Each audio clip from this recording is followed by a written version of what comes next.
Bismillahirrahmanirrahim.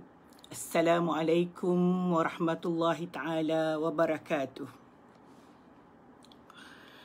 Ila hadratin Nabil Mustafa sallallahu alaihi wasallam wa ala alihi wa sahbihi ajma'in. Wa ila kafatil muslimin wal muslimat wal mu'minin wal mu'minat al-ahya'i minhum wal amwat. Al-Fatihah. Bismillahirrahmanirrahim. Alhamdulillahi Rabbil Alamin. Ar-Rahmanir-Rahim. Maliki yawmiddin. Iyyaka na'budu wa iyyaka nasta'in. Ihdinas siratal mustaqim. Siratal ladzina an'amta 'alaihim ghairil maghdubi 'alaihim waladdallin. Amin. Alhamdulillah bini'matihi tatimus salihat wassalatu wassalamu ala rasulil amin wa ala alihi wa sahbihi ajma'in. Allahumma salli ala sayyidina Muhammad tibbil qulubi wa dawaiha wa afiyatil abdan wa shifaiha wa nuril absari wa diyaiha wa ala alihi wa sahbihi fi kulli lamha wa nafsin wa nafsin bi'adadi kulli ma'lumillah. Allahumma aftah alaina hikmataka wanshur alaina min khazaini rahmatika ya arhamar rahimin. Alhamdulillah, kita berjumpa lagi hari ni. Kita ada baru 2 orang saja lagi. Mungkin boleh tolong share ya. Assalamualaikum Suhaibah, Muhammad Rashidi Omar. Mungkin tolong share untuk kita ada lebih ramai lagi, mudah-mudahan mungkin semua sedang sibuk. Bagi yang wanita sibuk di dapur melayan anak-anak kerana mereka ada di rumah. Alhamdulillah, kita ini adalah hari kedua fasa uzlah kita. Saya sebut uzlah daripada awal hari tu. Kita kata dia uzlah lah sebab kita mengasingkan diri kita. Kalau kita sebut kawalan, kita rasa mungkin kita rasa macam kawal, terkurung. Kita sebutlah dia sebagai uzlah. Mudah-mudahan kita membawa niat Okey Nolin, apa khabar? Lama tak jumpa. Okey, mudah-mudahan kita diberkati Allah dalam semua apa yang kita lakukan dalam tempoh uzlah ini, dan kita sentiasa berusaha.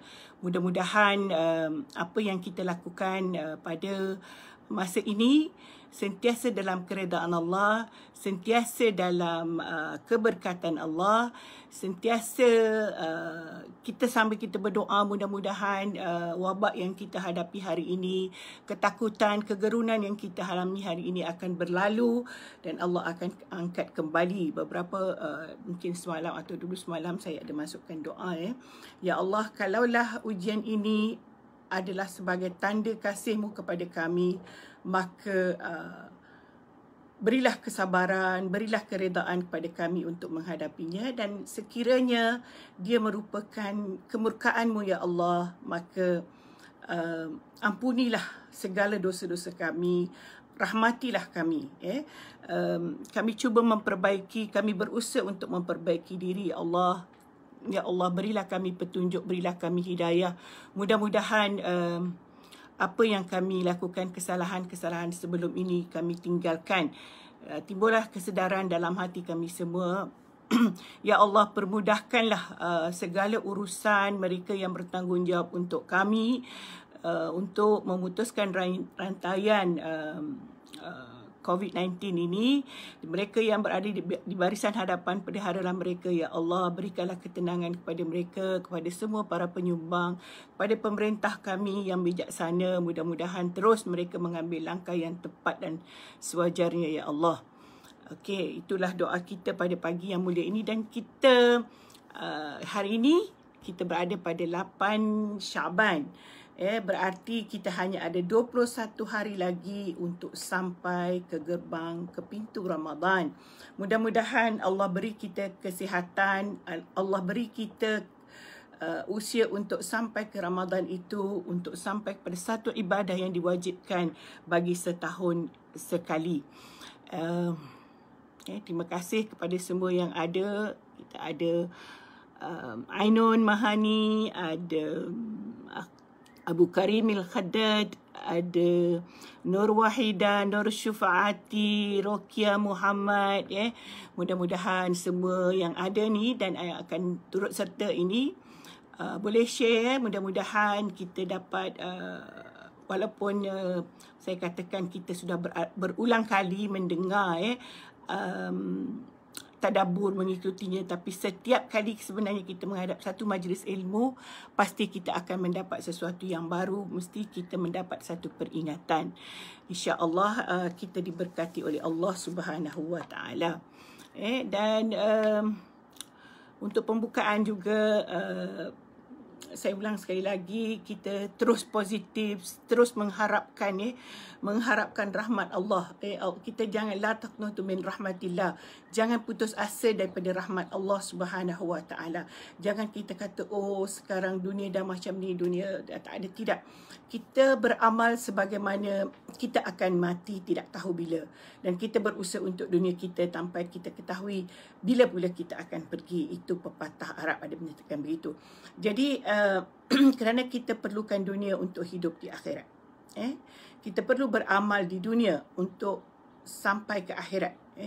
Jadi mudah-mudahan kita dalam keredaan Allah Subhanahu Wa Taala. Okey, saya ingin mengulang sedikit apa yang kita baca pada hari Selasa yang lalu, pada hari sebab saya selang sehari, maksudnya hari Selasa. Kita baca ayat yang berceritakan tentang pemuda, dua orang pemuda. Salah seorangnya beriman kepada Allah dan seorang lagi kufur. Kufur nikmat Allah dan memang dia tidak beriman pada Allah. Tapi Allah, walaupun Allah kurniakan dia nikmat, kurniakan dia kebun yang melimpah ruah tanamannya, tetapi dia engkar dan tidak seolah-olahnya dia akan memiliki kesenangan itu sepanjang hayatnya, tanpa dia memikirkan bahawa itu adalah hak Allah, Allah akan boleh mengambilnya. Dan saya kira kita sebagai hamba Allah, ayat ini memberi pengajaran yang besar kepada kita bahawa apapun nikmat yang kita terima pada hari ini, tak kiralah pangkat, keturunan, kekayaan, kesihatan, sebab kadang-kadang kita tak kaya tapi kita sihat, lalu kita rasa wah saya berada dalam keadaan yang sentiasa sihat, alhamdulillah, kita sentiasa bersyukur kepada Allah Subhanahu Wa Taala. Mudah-mudahan apa yang Allah kurniakan kepada kita itu kita gunakan kepada jalan yang terbaik. Dan pada hari ini kita akan baca ayat yang ke-43, di mana ayat ini sebenarnya Allah Subhanahu Wa Taala masih lagi menyambung apa yang diceritakan pada kisah pemuda itu, dan dia merupakan satu ulasan ataupun satu ulasan lah dengan cerita tadi. Auzubillahi minasyaitonirrajim. Walam takun lahu fi'atun yansurunahu min dunillahi wa ma kana muntasira. Okey, dia kata dia ceritakanlah sebab hari itu pada bila pemuda yang seorang lagi menceritakan bahawa ini akan binasa dan dia tidak percaya, akhirnya Allah memang binasakan semua tamannya, maka Allah kata dan ia tidak mendapat sebarang golongan yang boleh menolongnya. Walam takun lahu fi'atun, dan tidak ada baginya fi'ah. Fi'ah ni satu kumpulan pun yang boleh membantunya, yang surunahu min dunillah, selain daripada Allah. Wa ma kana muntasira, dan tidak ada yang membelanya. Kita kena jelas sebenarnya kalau datang wabak Allah Subhanahu Wa Taala, datang bala Allah menghancurkan kemewahan kita dan terutamanya apabila berlaku hari kiamat dan akan datang, memang kita tidak ada yang boleh membantu. Maksudnya kalau kita mati pun hari ini, kalau kita mati, tak ada yang membantu anak-anak kita, sebab dia kata hari itu ada dalam ayat sebelum ini, dalam ayat 39 pemuda yang diberikan kemewahan yang tidak beriman pada Allah itu dengan bangganya mengatakan, dia kata apa tu, bukan ayat 39 ayat 34, ana aktsaru minka malan wa azu nafara. Dia kata, dan aku mempunyai harta yang banyak dan mempunyai pengikut yang ramai. So Allah tutup di sini, Allah terangkan di sini, ulas di sini bahawa ketika Allah menghancurkan semua kemewahan yang kamu ada itu, maka kamu tidak akan ada yang boleh membantu.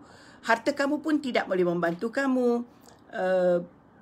Orang yang mengikut kamu, maksudnya kita kadang-kadang kita ada syarikat, ada pekerja, kita macam tadi dia ada kebun, of course lah dia ada pekerja. Kalau dia seorang saja kerja tak boleh. Sebab itu dia bangga, dia ada pengikut, ada orang yang boleh membantunya. Tetapi ketika Allah menghancurkan harta itu, maka tidak ada boleh, tak ada, dia kata, maka muntasira, tidak ada boleh lagi yang membela kamu selain daripada Allah Subhanahu Wa Taala. Jadi pada ketika itulah kita kalau mengingat Allah pun sudah tidak berarti lagi, kerana kita sudah berada di tahap ataupun di garisan penamat yang kita tidak boleh lagi membuat apa-apa. Sebab itu saya kata kita hidup di dunia ni ada tugasan kita. Nanti kita akan baca ya. Hunalikal walayatu lillahil haq huwa khairun thawaba wa khairun uqba. Dia kata hunalika. Arab kata hunalika, di sana ataupun pada waktu itu, dan ada pentafsir mengatakan pada hari kiamat, pada hari kita, akhir kita, ada mengatakan pada hari kita, harta kita ditarik oleh Allah itu, maka dia kata hunalikal walayatu lillahil haq. Di sana dia kata kekuasaan yang memberi pertolongan hanya tertentu kepada Allah saja. Allah saja yang boleh bantu kita. Kita tidak boleh meminta perlindungan daripada siapa-siapa lagi pada waktu itu. Sebab itu sebelum kita sampai ke situ sahabat, semua bismillahirrahmanirrahim, masya-Allah, subhanallah. Kita nak ke syurga bersama. Kita nak sentiasa sayang menyayangi, kasih mengasihi. Kita jagalah supaya kita sentiasa beringat. Kita tegur menegurlah. Kalau berlaku sesuatu, kita nampak rakan kita mungkin terlupa, mungkin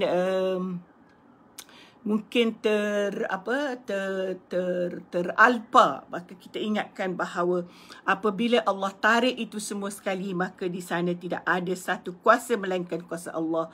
Sebab itu Allah saja huwa khairun thawaba. Allah saja yang memberi kita sebaik-baik balasan pahala. Allah tidak pernah mahu mengurangkan pahala kita pun. Berapa banyak kita lakukan, begitulah yang Allah beri kepada kita. Dan Allah juga wa khairun uqba, memberi kesudahan yang terbaik, sama ada kita bahagia ataupun tidak. Maksudnya kalau kita beriman kepada Allah, maka kita mendapatlah kebahagiaannya.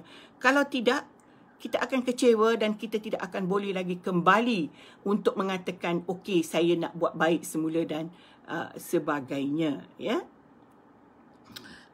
Okey. Itu salah satu daripada ulasan kepada cerita kepada orang yang melakukan kesalahan ataupun kekufuran kepada nikmat Allah. Saya sebut kekufuran, kita sebenarnya beriman kepada Allah, tetapi ada yang katakan kufur nikmat. Kita ada nikmat tapi kita kufur. Kita tidak bersyukur dengan nikmat yang Allah beri. Kalau kita dalam cerita yang kita baca dalam surah Al-Kahfi ini, lelaki itu memang tidak beriman kepada Allah. Dia tidak percaya kepada Allah dan dia tidak mengaku pun. Kita ni yang mengaku beriman kepada Allah, kita juga kadang-kadang diduga dengan kemewahan.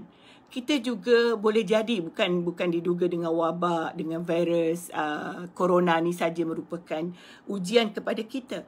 Kekayaan yang ada pada kita, kesenangan yang ada pada kita, kesihatan yang ada pada kita, anak-anak yang ada pada kita, rumah yang cantik yang ada pada kita, kesenangan yang kita nikmati, itu juga ujian.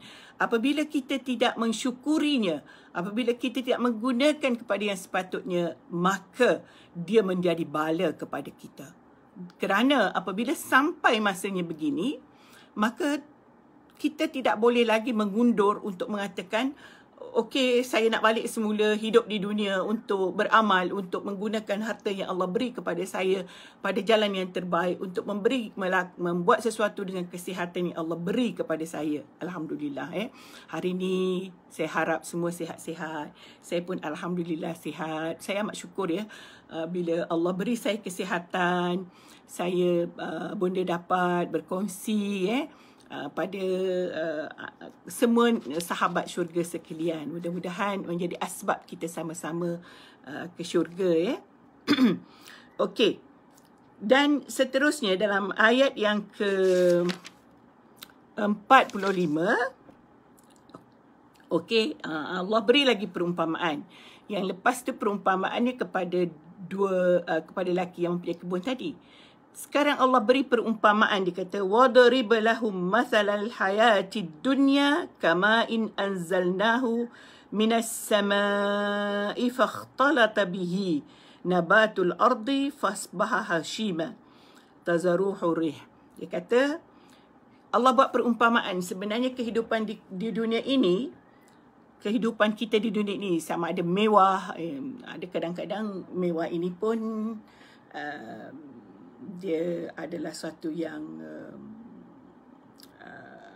tidak sama di antara satu, di relatif tidak sama di antara satu dengan yang lain. Dia terserah. Ada orang pendapatannya 2-3 ribu sebulan, dia sudah bahagia, dia sudah rasa mewah kerana dia boleh hidup dengan yang begitu. Ada orang 10 ribu pun tak mewah lagi. Itu memang kufur nikmat lah. Jadi kita sebutkan di sini, saya nak ulang apa sebenarnya yang Allah sebutkan, bahawa Allah kata وَضَرِبَ لَهُمْ مَثَلَ الْحَيَاةِ الدُّنْيَا. Allah buat perumpamaan kehidupan kita di dunia ini adalah seperti air anzalnahu, yang kami turunkan minas samai, yang kami turunkan daripada langit, fakhtalata bihi nabatul ard, di mana air yang diturunkan itu akan turun meresap ke bumi dan bercampur dengan tumbuh-tumbuhan, dan tumbuh-tumbuhan itu akan subur subur macam kita hidup kita di dunia lah. Kita, Allah turunkan kita nikmat, kita hidup mewah, kita ada anak, kita ada saudara mara, ada sahabat handai, kita sentiasa kata kita berada dalam satu lingkungan yang circle kita yang baik lah, yang membahagiakan dan sebagainya. Tapi kalau kita tidak menggunakan semua kemewahan yang, kenikmatan yang Allah bagi itu, dia juga akan hilang daripada kita. Sebab itu hak Allah. Allah akan ambil pada bila-bila masa. Dan hari ini kita lihat dan Allah tunjukkan sedikit sahaja. Bila kita terpaksa menjauhkan diri daripada satu sama lain. Kita kata social distance, kita punya penjarakan sosial. Kita tak boleh berdiri. Kalau kita dekat-dekat pun kita tak boleh bersalam, tak boleh bertepuk tampar. Kita rasa. Dan kita diminta duduk di rumah. Baru sedikit sangat Allah minta kita rasa bahawa keamanan kita, kemewahan kita di dunia ini sebenarnya Allah boleh ambil pada bila-bila masa. Boleh tarik bila-bila masa. Cuba bayangkan kalau nanti Allah boleh saja tarik semua sahabat handai kita sudah tidak ada bersama kita. Semua saudara mara kita, anak-anak kita yang kita kata sentiasa membingungkan kita setiap hari, nak masak apa, nak makan apa, nak itu, nak ini, nak kemas rumah. Itu juga akan pergi daripada kita. Apa yang akan kita rasa? Itu kita cuba bayangkan. Begitulah Allah cuba beri perumpamaan. Jadi seolah-olahnya ada air. Air ini memang kalau kita baca dalam buku-buku mana pun dalam tafsir, dia menyatakan bahawa air ini ketika dia sederhana, ketika dia sesuai untuk kita, dia memang kita amat perlukan. Tak ada air kita tak hidup. Tetapi kalau Allah turunkan air terlalu banyak, banjir, kita juga akan menderita. Tanaman kita juga akan mati. Begitu juga kehidupan dunia. Kalau sudah terlalu banyak sangat kemewahan, kita boleh lemas di dalam air tersebut. Dan akhirnya, apa Allah kata? Tazaruhur riyah. Allah akan tiupkan dengan angin. Allah akan angkat kembali perkara itu, kemewahan itu, air yang mengairi kita punya kemewahan di dunia ini, Allah ambil dan dia menjadi kering dan tidaklah ada lagi air tersebut. Macam itu juga kehidupan kita. Allah boleh tarik kehidupan kita yang mewah itu pada bila-bila masa. Mungkin rakan-rakan di Indonesia tengok peristiwa banjir lumpur di Surabaya. Selalu kalau ada pelancong dia bawa ke situ. Kesannya dulu di mana tempat itu adalah tempat industri yang ramai yang kaya raya. Tapi bila Allah datangkan banjir lumpur yang tidak tahu asalnya dari mana, sebabnya apa, dan sampai sekarang pun masih ada lagi lumpur itu, hancur semua. Kekayaan itu tiada. Pada sesi yang lepas saya sebut tsunami sebagai contoh dekat kepada kita. Dihancurkan. Tak payah tsunami, banjir sahaja dia sudah menghilangkan semua harta kita. Dan kita ingat lagi sewaktu Highland Towers runtuh. Kita ingat rumah kita ni mewah, hebat, tapi Allah boleh runtuhkan bila masa yang dikehendaki. Bagaimana hebat pun kita membenanya. Ya, kita melihat negara China sebagai negara perindustrian yang paling hebat di dunia boleh hancur dengan penyakit yang Allah datangkan hanya dengan virus sahaja. Dan virus itu boleh berkembang pula ke dunia lain tanpa mengira negara itu negara majukah, negara itu negara hebatkah, negara miskinkah, negara yang dirasa mampu melawan virus ini pun Allah turunkan bala itu supaya kita sedar. Sebab itulah bila kita baca surah Al-Kahfi ni, sebenarnya sebab itu saya kata mudah-mudahan Allah sesuaikan bila saya memilih surah Al-Kahfi ini sesuai dengan dalam suasana kita, dalam kawalan. Mula-mula kita bercerita tentang uzlah Ashabul Kahfi. Kita sedang beruzlah. Kita jadi fikir Allah berikan nikmat kepada Ashabul Kahfi itu untuk menikmati uzlahnya bila dia menjauhkan diri daripada masyarakat yang tidak beriman kepada Allah. Kita pula menjauhkan diri daripada wabak dan kita taat perintah sebenarnya. Pahala taat perintah itu ada, taat perintah pemerintah demi kebaikan bersama. Dan hari ini, selepas itu kita baca pula tentang balasan di akhirat nanti, balasan syurga, balasan neraka. Supaya kita, bila kita beruzlah ni, kita lebih rasa untuk menghayati sebenarnya uzlah kita. Untuk mendekatkan diri kepada Allah supaya kita dekat kepada syurganya, jauh daripada nerakanya. Kemudian Allah terangkan pula sebenarnya nikmat yang Allah beri itu Allah boleh angkat bila-bila. Malah kalau susah nak faham, dia kata Allah berikan kita contoh. Hanya seperti air yang Allah turunkan itu. Ada ketikanya air itu menyuburkan tanaman. Ada airnya ketika air itu memberi kita minuman yang sihat yang kita perlukan. Tetapi Allah juga boleh angkat kembali air itu sehingga kita kekeringan. Sehingga kita punya tanam-tamanan menjadi kering dan menjadi padang pasir yang tidak ada lagi harta ada padanya. Begitulah harta dunia kita. Boleh hilang sekelip mata. Tidak payah tunggu mungkin selepas wabak ini kita na'udzubillah kita menghadapi inflasi dan sebagainya. Itulah yang kita geruni. Sebenarnya begitulah Allah menarik sedikit demi sedikit dan kadang-kadang juga Allah tarik sekaligus kemewahan kita di dunia ini. Kemudian Allah sambung lagi ayat ini. Selepas dia cerita tentang kemewahan dunia itu sementara, Allah sebut dalam surah dalam ayat 46. Al-mal wal banuna zinatul hayatid dunya. Anak dan harta dan anak itu adalah perhiasan dunia.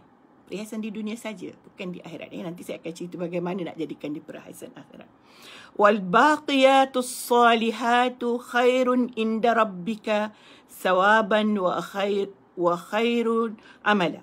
Dia kata, dan yang kekal ialah amal salih, sebaik-baiknya itu di sisi Allah, balasan pahala, dan kamu masih ada sebaik-baik harapan. Okey. Saya nak ceritakan tentang anak ini. Bila disebutkan bahawa al-mal wal banun, harta dan anak itu adalah perhiasan dunia, dan dia adalah ujian kepada kita. Disebut dalam surah At-Taghabun ayat 15, disebut juga dalam dalam ayat 14 juga Allah sebut tentang cerita tentang anak ini. Dalam ayat 34 suratul Furqan, begitu sekali Allah mengingatkan kita, jangan kita leka dengan kemewahan anak-anak yang Allah beri kepada kita. Innama amwalukum wa auladukum fitnah, Allah kata dalam surah At-Taghabun ayat 15. Okey. Dan kita lihat lagi, wa inna min azwajikum wa auladikum aduwwun lakum fahzuruhum. Dia kata pasangan kamu, saya tak sebut isteri kamu, sebab kalau kita perempuan, pasangan kita lelaki, kalau lelaki pasangan kita isterilah. Dan anak-anak kamu itu adalah musuh kamu, maka berjaga-jagalah. Jadi saya kira saya perlu jelaskan, kerana nanti ada pula kata, kalau macam tu tinggal aje lah anak-anak, tinggal harta kita, nak kata nak zuhud. Itu kita semua kadang-kadang salah faham juga. Anak-anak, harta itu adalah sebenarnya bukanlah, dia betul lah bila Allah kata zina, sebagai satu perhiasan, zinatul hayati dunia, sebagai perhiasan di dunia, maka perhiasan itu perlu kita jaga. Mudah-mudahan dia menjadi perhiasan kita hingga ke akhirat. Kerana tanpa ada perhiasan dunia yang memudahkan kita untuk beramal, maka kita sukar untuk sampai dengan melakukan ibadah kita untuk mendapatkan kebahagiaan di akhirat. Jadi saya ingin sebut dan ingin kembali kepada tema sebenarnya live saya daripada sebelum COVID-19 ni lagi, ialah bersama ke syurga. Jadi bagaimana bila Allah sebutkan di situ bahawa bukan sahaja dalam surah Al-Kahfi ni, dalam surah At-Taghabun, bahawa anak-anak itu adalah musuh kamu. Bukan kita bermusuh dalam arti kata bahasa kita, tetapi Allah mengingatkan kita bagaimana kita mengurus anak-anak kita, bagaimana kita mendidik mereka. Jangan kita menjadi ibu, menjadi bapa yang melahirkan tuan. Maksudnya anak kita pula yang menentukan. Kalau kita tegur mereka ini salah di sisi Islam, mereka nak apa yang mereka lakukan kerana mungkin mereka memandang kita kolot dan sebagainya. Itu yang dikatakan kita melahirkan tuan. Maka kita perlu kembali kepada hadis yang mengatakan bahawa ada 3 perkara yang menjadikan kita bahagia ataupun menjadikan pahala yang berterusan sehingga ke akhirat. Dalam hadis ada menyebutkan ada 3 perkara. Apa dia? Dia kata amal soleh, amal jariah, amal yang kita lakukan yang berterusan, kemudian doa daripada anak yang soleh. Jadi kalau kita terima bahawa al-malu wal banuna zinatul hayatid dunya. Mal itu zina, perhiasan dunia. Anak itu perhiasan dunia. Jangan kita leka dengannya. Jadi harta itu perlu dijadikan sebagai jariah, amal jariah. Kita bawa dia sebagai sentiasa memberikan jariah. Cuba bayangkan kalau kita pada hari ini, saya nak beri contoh yang paling dekat. Kita sedang berada di dalam fasa ujian Allah dengan coronavirus ini. Dan barisan hadapan kita berjuang untuk memutuskan rantaian ini. Dan mudah-mudahan Allah memberkati, lalu Allah menyelamatkan keturunan kita, menyelamatkan umat kita dan mereka menjadi umat yang baik. Maka selagi ada keturunan itu melakukan amal di dunia, selagi itulah amal soleh yang dilakukan oleh Barisan Harapan kita ini akan terus diterima, menjadi pahala bagi mereka.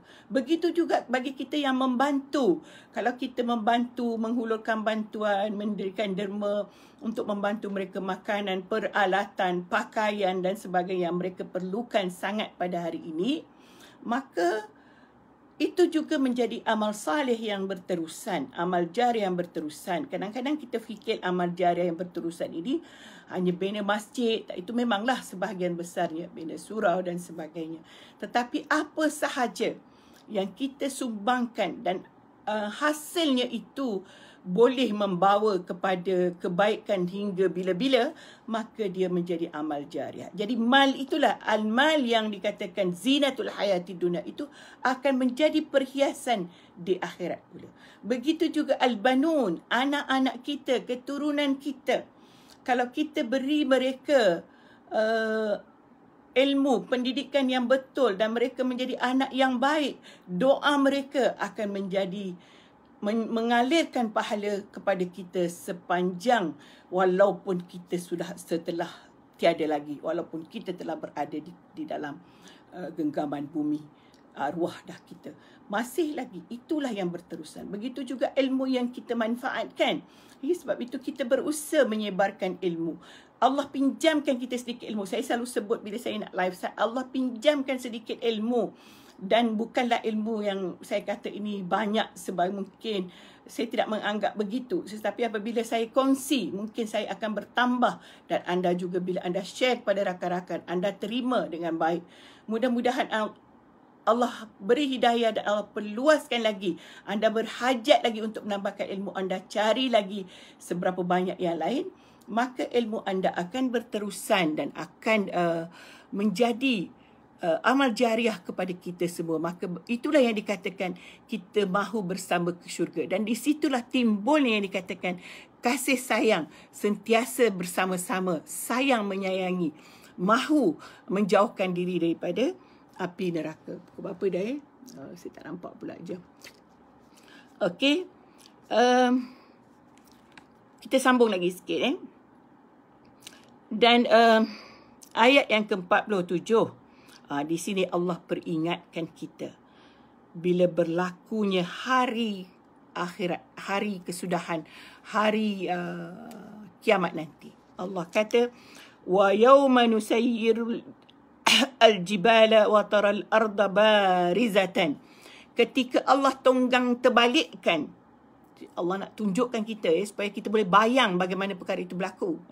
Kita kena bayangkan. Kalau kita tidak bayangkan, kita tidak percaya, kita baca je yang manusia yang jibal macam mengaji gitu, kita tidak faham kan, maka kita kesedaran tidak timbul.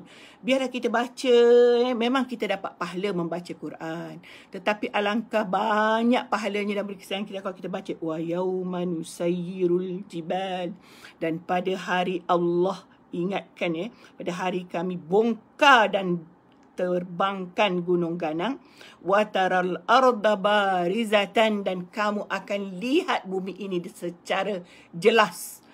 Lihatlah yang bumi, di dalam bumi itu ada apa semua sudah terbongkar. Sekarang kita suka dalam sebelum COVID-19 ini, sebelum ada kawalan ni, bukan main lagi pergi panjat bukit sana, panjat bukit sini. Itu bagus. Itu adalah melihat nikmat Allah. Dan itu juga bila kita baca ayat ini, bila kita pergi, kita akan lebih insaf. Begini cantiknya bukit, begini cantiknya gunung yang Allah berikan kepada kita. Tetapi bila hari kiamat nanti, Allah akan bongkar semuanya, Allah akan terbalikkan. Maka rasa keinsafan itu lebih. Mudah-mudahan kita Allah tarik semula wabak ini, bolehlah kita pergi lagi panjat bukit sana, panjat bukit sana, bagi yang sihat lah. Bagi yang tak sihat, kita tengok gambar je lah kan. Kita pun pernah sihat, alhamdulillah. Allah pun pernah bagi kita ruang kita pun pernah masuk. Gua mana yang kita tak masuk, yang tak sihat ni. Kena syukur syukur selalu. Allah dah beri kita macam-macam. Sekarang giliran orang yang sihat pula, orang lain pula untuk ni. Jadi itu saya masukkan supaya kita boleh, bila kita melihat apa yang di sekitar kita, kita relatekan, kita akan ingat ayat Quran yang kita baca. Sebab itu kita kena faham, bila kita baca ayat Quran, kita kena lihat wa hasyarnahum falam tughadir minhum ahada, dan kami akan jadikan dia, bangkitkan semula dan tidak akan tinggalkan seorang pun daripada mereka, daripada kita lah. Tak ada yang tinggal. Kita semua akan dibangkitkan dan akan berada di padang mahsyar untuk melihat apa yang kita buat di dunia ini. Saya kira saya akan tamatkan di situ untuk ayat ni. Sebenarnya ayat ni panjang lagi, cerita tentang hari kiamat ini. Jadi kalau saya nak habiskan ayat itu agak panjang. Tetapi apa yang saya nak sampaikan pada hari ini, saya kira kita banyakkan menginsafi. Sebab Allah terangkan banyak dalam Al-Quran tentang penyakit, tentang balasan yang Allah beri. Janganlah bila balasan itu sampai kepada kita, ujian itu sampai kepada kita, barulah kita kata, alamak, kenapa jadi begini, kenapa jadi begini. Okey, saya ada sini Mazda Ibrahim. Waalaikumsalam. Terima kasih yang menonton. Ina, Nur, Azlina, Laila, jiran saya pun ada juga. Laila Harun ni saya boleh ketuk pintu dia saja. Yelah, tapi COVID-19 ni kan, kita tak boleh jumpa. Tak, COVID-19 pun tak jumpa juga. Masing-masing sibuk kerja. Dah tak kerja ni, lagilah tak boleh jumpa. Jadi kami ada grup WhatsApp bercerita-cerita gitu je lah. Dan Alhamdulillah Allah pertemukan kita secara online, secara maya. Mudah-mudahan kita dapat kongsi ilmu, dapat mengingati kepada Allah Subhanahu Wa Taala. Kita gunakanlah sebaik mungkin. Mazda kata setuju Prof, bila baca Quran perlu baca sekali maknanya betul. Kita cubalah. Saya kira dalam, saya ulang banyak kali, minta maaf dalam masa tempoh kawalan ini, cuba kalau tadarus dengan anak-anak, tak perlu baca banyak. Mungkin kita baca 2 ayat, 3 ayat tapi baca makna. Siapa di antara kita yang boleh menjelaskan maknanya, kita jelaskanlah. Kalau mungkin kita rasa kita tak jelas, kita cuba cari ilmu. Banyak ilmu kita boleh dapat. Saya cuba tengok Tadabbur Al-Kahfi ni banyak dah orang buat sebelum ini. Tapi mungkin juga tidak sama. Cara pengulasan masing-masing berbeza. Tetapi tetap maknanya sama. Tetap yang dimaksudkan sama. Jadi ilmu itu akan bertambah. Ilmu itu akan bertambah. Lagi satu, kalau kita tidak baca bersama ni, kadang-kadang kita mengantuk lah, syaitan ganggu kita kan. Bila kita bersama, dia ada satu, kita ada satu, dia jadi 2. Tapi kalau kita seorang saja, kita ada satu-satulah saja, tidak bertambah. Sebab itu kita perlu bersama. Sebab itu saya namakan, temakan live saya bersama, ke syurga bersama, ataupun semakin hari semakin sayang. Supaya kita sayang menyayangi kita dengan sahabat kita, netizen, sahabat Facebook, walaupun tak pernah jumpa, walaupun tak pernah kenal. Saya pun ada 5,000 dalam friend list, itu ramai. Saya kira mungkin 1,000 sahaja yang bunda pernah jumpa face to face, yang lain tak pernah jumpa. Melainkan student saya lah, student bunda lah yang ada pernah jumpa, tapi pun bila dah jumpa sekarang muka dah lain semua, susah nak kenal. Jadi pertemuan ini kita inilah dia nikmat yang Allah beri. Allah himpunkan kita kembali, dan kita walaupun bercakap di maya ini, kita kongsikan ilmu. Jangan kita tulis yang menyakitkan, jangan kita tulis yang menyedihkan, jangan kita tulis yang boleh menimbulkan kegusaran, boleh menimbulkan bukan kegusaran aja, rasa pening dengan caci mencaci cerita-cerita yang palsu dan sebagainya. Kita kan hamba Allah, kita kan orang Islam. Tidak boleh bercakap sesuatu yang tidak benar. Dosa berdusta itu bukan hanya yang dilahirkan oleh mulut, tetapi juga yang ditulis oleh tangan. Jadi haraplah bersungguh-sungguh memikirkan apakah yang kita tulis itu benar ataupun tidak.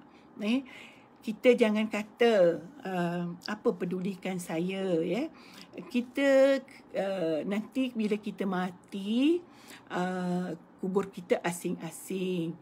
Para sahabat yang dikasihi Allah dan disayangi Allah sekalian, kerana kubur kita asing-asinglah, maka kita perlu mengingati sebelum kita masuk ke kubur asing-asing. Kerana kalau kita masuk ke kubur berteman, kita masih boleh bertanya.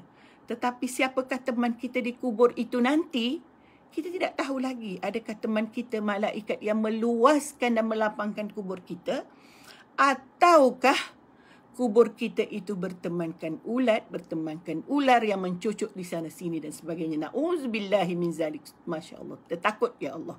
Ya, apa yang kita harapkan ialah kelapangan. Ya, setiap hari kita tengok di Facebook bagaimana cara-cara menanam jenazah COVID-19. Jangan risau para keluarga yang ditinggalkan. Walaupun kita tidak pergi tengok, walaupun jenazah itu disembur dan sebagainya, sebenarnya itu yang kita lihat pada zahirnya. Tetapi yang dia terima ialah amalnya. Apabila dia seorang yang baik, seorang yang beramal soleh, Allah akan lapangkan kuburnya sewaktu dia berada di dalam. Cuma segala prosedur yang dilakukan untuk menahan itu adalah untuk keselamatan kita yang hidup, bukan untuk mereka yang mati. Jangan kita ni yang tengok, teruknya dia mati sampai macam tu. Tidak, sebenarnya kita yang teruk yang hidup ni, sebab kita takut dengan kuman virus yang ada di situ. Tetapi mereka yang telah mati itu, maka amalnya lah yang menjadi pembantu kepada mereka. Kita letak apa sahaja di kuburan itu, tidak lagi menjadi sesuatu yang penting untuk mereka. Yang penting untuk mereka amalan yang mereka bawa. Jadi jangan ada prasangka dan juga jangan ada sedihlah kepada keluarga. Doakan sahaja. Moga Allah memberikan. Kita semualah berdoa, mudah-mudahan Allah Subhanahu Wa Taala memberikan mereka ganjaran atas segala apa yang mereka lakukan di dunia ini, dan mereka bahagia di akhirat walau cara apapun mereka meninggal. Kita pun tidak tahu adakah kita ni akan meninggal di lautan, adakah kita akan meninggal di atas bukit, di tengah hutan belantara yang orang tak jumpa sehingga daging kita repot. Semua itu sebenarnya ketentuan Allah Subhanahu Wa Taala.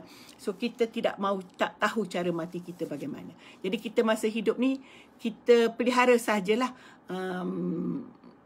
amal kita pelihara hubungan kita, dan untuk hidup di dunia supaya kita dapat lagi bertaubat, dapat lagi beramal soleh. Kita ni tak tahu lagi cukup ke tidak bekalan. Jadi janganlah berani-berani sangat.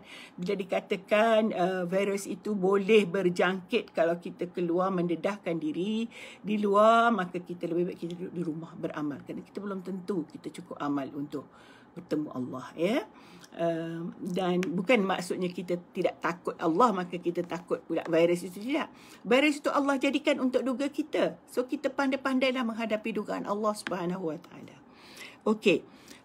Saya kira untuk penutupnya seperti biasa, saya dah ringkaskan sebenarnya, sambil ringkas tu sambil menghurai benda lain. Mari ajak semua, marilah kita berdoa, mudah-mudahan Allah pelihara kita daripada segala wabak yang datang. Bismillahirrahmanirrahim. Allahumma tahassanna bizil izzah wal jabarut. Ya Allah, kami meminta pertolongan dan perlindungan daripada yang maha mulia dan yang maha berkuasa, birabbil malakut, pemilik segala yang ada di bumi ini. Wa atasamna birabbil malakut, dan aku berpegang teguh kepada pemilik alam ini. Wa tawakkalna alal hayyil ladzi la yamut, dan aku bertawakal kepada yang hidup yang tidak mati. Allahumma asrif anna hazal waba. Ya Allah, ya Tuhanku, jauhkanlah kami daripada wabak ini. Wa najjina minat ta'ani wa ta'un. Jauhkanlah kami daripada penderitaan dan ta'un. Wal bala. Dan segala bala. Bilutfika ya latif. Dengan kelembutanmu ya Allah. Innaka ala kulli syai'in qadir. Sesungguhnya kamu adalah maha berkuasa. Bismillahillazi la yadur ma'asmihi syai' fil ardi wala fis sama' wa huwas sami'ul alim. Wa na'udzu bikalimatillahi tammati min syarri ma khalaq. La ilaha illa anta subhanaka inna kuntu minaz zalimin. Ya Allah, peliharalah kami. Allah, peliharalah kami. Ya Allah, ampunilah dosa kami. Kalau apa yang kamu turunkan ini sebagai balasan dosa kami, ya Allah. Jadikanlah kami hamba yang taubat, ya Allah. Jadikanlah kami hamba yang taubat, ya Allah. Jadikanlah kami hamba yang taubat, ya Allah. Wa sallallahu ala sayyidina Muhammadin wa ala alihi wa sahbihi wa sallam. Walhamdulillahi rabbil alamin. Amin amin ya rabbal alamin. Wallahu a'lam bissawab. Wassalamu alaikum warahmatullahi taala wabarakatuh.